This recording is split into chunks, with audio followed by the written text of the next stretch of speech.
Coach give opening statement. You want to take questions?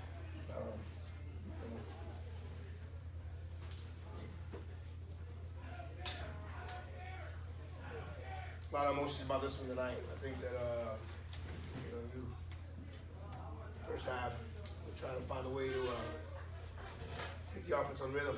You know, it was a good football team we played tonight, minus their quarterback, but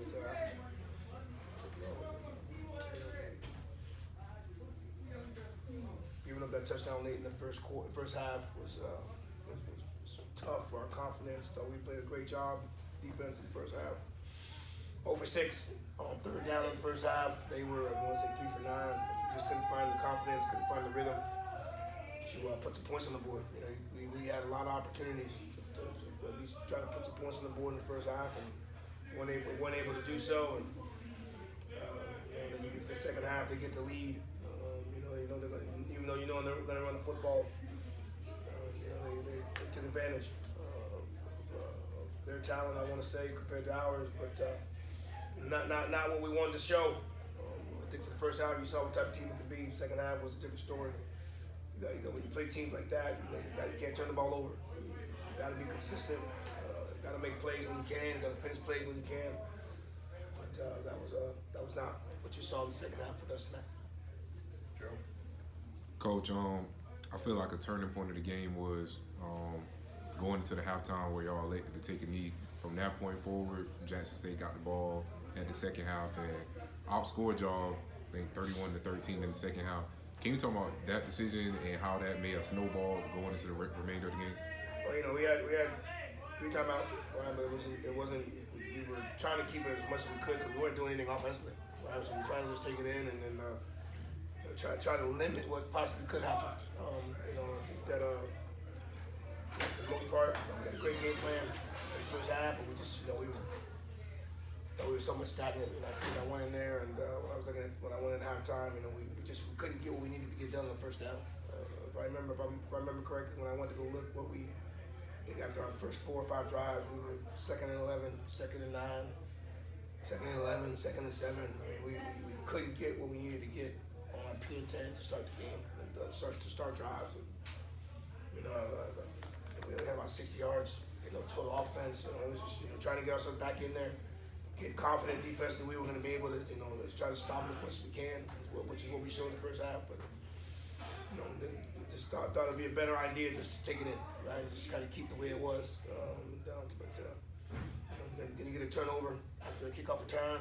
It's just did a snowball, yeah. But I think for the most part, what happened in the first half, not being able to put points on the board like we needed to, like we've done. I want to say the last couple of games, we had a chance to we had opportunity to get the ball. We had the ball. We had chances to possibly score some points, but we weren't able to do so. And then again, you keep giving that offense the football, keep giving it back to them, You're not putting yourself in the best situation with. Coach, go ahead. There seemed to be some, I'm not a closer, but there was some opportunities I thought for you guys to pass the ball, and it seemed like there was just a consistency of running plays. Was that the game plan tonight, to just run the ball as much as possible? No, not really. I wouldn't say that. We knew what the strength of their defense was. The strength of their defense is up front. And that's when you kind of get back to it when you're running the ball on P and 10. You're being really, really predictable, somewhat conservative. I think is probably the best way to say it. But now you're at 2nd and 11, you're at 2nd and 9. And you're not winning first down. So then now Jackson State has the advantage, right? So like I said, we were 0 for 6 on third down in the first half. 0 for 6. You're not gonna beat anybody. You're not gonna be a low-level team. You're not gonna be a team of the caliber of Jackson State. Being 0 for 6. And again, like I said, 3-3, they break a big run. At the end of the first half, it changes a little bit of the momentum. But I just thought we played a somewhat decent first half. I just wish we could have been able to get going offensively. We had a couple times on defense, on some turnovers that we could have made. Just those are things down. But when you play that type of team, and you get a chance to get turnovers, and you don't do them, you don't finish the plays. We weren't able to be consistent on defense in the second half as well. It's just the way it was snowball. But I just felt that not being able to get going in the first half, kind of dictated how the second half went. But good that we don't. I thought we were in a good spot. I really felt we played really well in the first half on one side of football. Like I said, when you play a team like that, gotta be able to score points. Having three in the first half, even though we had, in my opinion, some opportunities to be successful. We didn't, right? But they had the opportunity to be successful, and then became successful in the second half for some things that they did. Coach, I want to say first half was probably the best half of defense that FAMU's played all year. But the converse of offense, we weren't aggressive. Is this something that Coach Burris, do you talk to him about? Maybe saying, hey, we're not being aggressive, because as you said, Jack State's weakness was the defensive back, and we had success with the same set of defensive backs last year, and we just didn't see any passes downfield in the first half, and being aggressive. So is that something that is maybe that you and Coach Burris he's running the offense and you're more running the defense? Well, I'll say this. The first two drives of the game, we miscommunicated on a kickoff, right? And that pin us deep, right? And then the second series, we're trying to get a first down because we get a turnover at the 1 yard line, right? So, you don't want to hurt yourself. So you can understand a little bit of the conservativeness on those first two drives, but I hate to give stats, but when you're over 6 on third down, when you're over 6 on third down, that means the next down is fourth, right? You got to punt, right? So. I want to say, obviously not, really get a chance to look at the film, but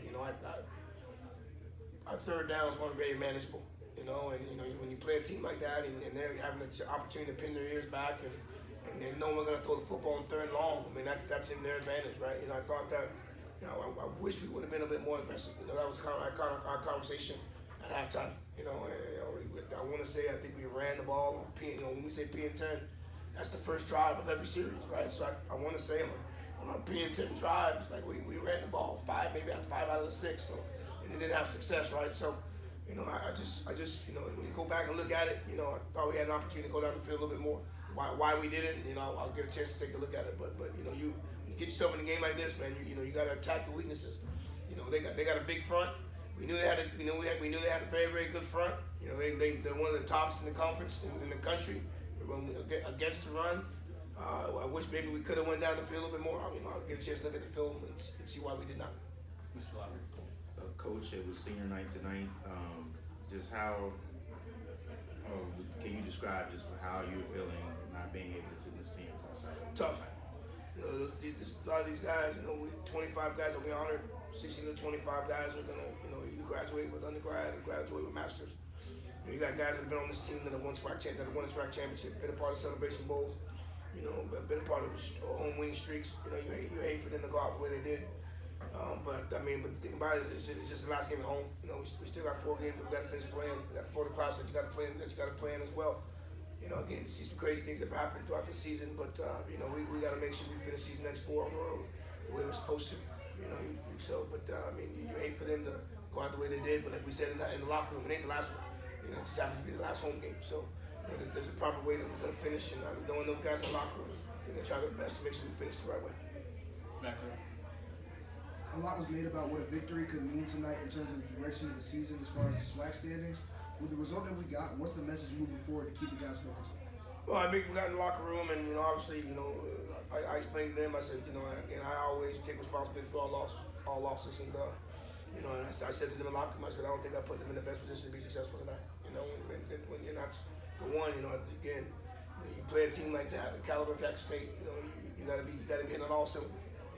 Our first play of the game, we mishandled a kickoff, we immediately put our team in a disadvantage, right? Because of having poor field position, right? So, just that you can't start that way. You can't start that way when you're in a game like this caliber, right? You got to make sure you're hitting on all cylinders, whether it's offense, defense, special team. And you get yourself in a game like that, right?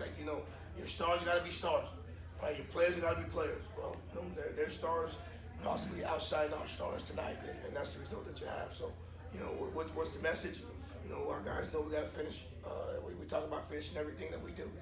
Got 4 games on the road where all 4 of those games are going to be against teams that are playing pretty good football. We got a Florida Classic against a Bethune-Cookman team that's been playing good football all year. So they understand that we got to finish. They understand we got to play well to win. And that's the last thing we said a lot. We're going to make sure we finish the season the proper way. Gerald. Coach, just throughout the season, I mean, you've lost 3 home games, all the games really considered big games in convincing fashion. Lost the Orange Blossom Classic. I feel like big games has been something that kind of been haunting this FAMU football team, and that showed out with a game that had major postseason implications. It's a statement or that's a question? I'm asking for your I opinion. mean, you just said it, right? I mean, you got an Orange Blossom Classic. Start the season. You obviously start the season in a different form, a different fashion. Your outlook's maybe a little bit different, right? I think we knew when we got the schedule. We'll play some really good football teams. They just happen to be here at home, right? And so I mean, you wish that we had better showing. But I think that the way our guys prepare, the way our guys go to work every day. I just think that we possibly need to put them in a better situation. That's probably going to be the best answer I give you tonight until I get a chance to really look at it. But I mean, we gave up 319 yards rushing. Hell, I mean, you ain't gonna beat anybody by doing that. So these are facts, right? You got guys making plays. That we weren't able to do. So I don't have any excuses. I can just tell you that we didn't play well enough to win. We didn't play well enough to beat Alabama State. Didn't play well enough to beat North Carolina Central, right? So those are some teams that are tops in the country. And is it a team thing? Did they have a better team? Possibly. That's what it looked like tonight. But do we need to get ourselves and hunker down and maybe get some better players in there? I mean, maybe. But I think at the end of the day, like, we did not play well enough to win. We didn't do the things successful. We didn't do the things that need to be successful. Extremely upset about it, disappointed about it. But I think that these guys need to make sure they finish the way they want to finish. I think our guys, again, they've come in every day. They've worked their asses off. They give me everything that I need. They haven't stopped fighting for me. I don't think they ever will. But I mean, I think at the end of the day, I mean, we didn't play well enough to win, man. And I'm extremely disappointed in that because we had some big play. We had some implications. A lot of things could possibly happen in our favor if we win the game. We did it. So now we got to make sure we prepare them for the next one and try to get ready for the next one. Sinclair, last question. Given how some of these games have been playing out, especially this one tonight, what's your sense of optimism as far as the next 4 games go? Say that one more time, I'm sorry. So given how these games have been playing out, like tonight, what's your sense of optimism in regards to the next 4 games? We don't play them again. We don't play probably anybody in that caliber that we played tonight. But you don't want to disrespect opponents. But I mean, Jack State's the number 1 in the conference for a reason. You saw what they got out there. They even down to quarterback, they still got a very, very talented team, offensively, defensively. And believe it or not, we had some guys that we were worried about, but they didn't even have very good nights, right? So I mean, optimism is I got a bunch of seniors in there that are extremely disappointed about how everything turned out tonight. They'll rally together, and I think they'll be ready to play against Pine Bluff, knowing because we have to, right? You're 3-5. That's nowhere near the record that we thought we would be in. But I depend on those seniors. I believe in those seniors. The Ashton Graybulls, the Charles Davis, the Ricky Taylors. They want to make sure we finish the season. They want to make sure we finish the season strong. And I believe in them, and they believe in me. And I'm going to make sure we try to do everything possible to finish with a 4-game winning streak. But we got to play better. We got to play better. When you get yourself in these type of games, you got to play better. We got to coach better. Those are all things that happen when you play teams of this caliber. Everything has to be better. Tonight it wasn't. Thank you, Coach. Yeah. Appreciate y'all. Thank you, Coach.